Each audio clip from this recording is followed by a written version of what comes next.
בדבש. לכו תקחו תפוח בדבש. לא על הבגדים.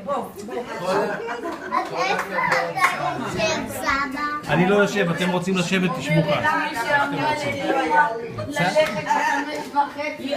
נו, וגם צלם אותי ואיתי. ירון, אתה רוצה יין? אבל עדיין למה לא היית ב5:30? היית אמור להיות פה. מי רוצה יין? הם הגיעו על הבוקר. מישהו מדבר, את באה באיזה שתהיה שנה טובה ומתוקה. וואו, איזה צליל. מה חדש? תפוח בדבש. נכון? לא, השיר לעניין.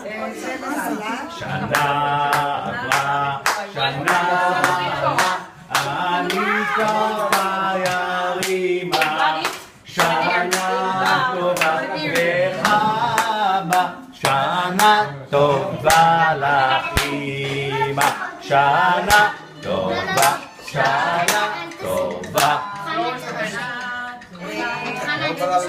אסה, יין אפשר? תודה. תודה.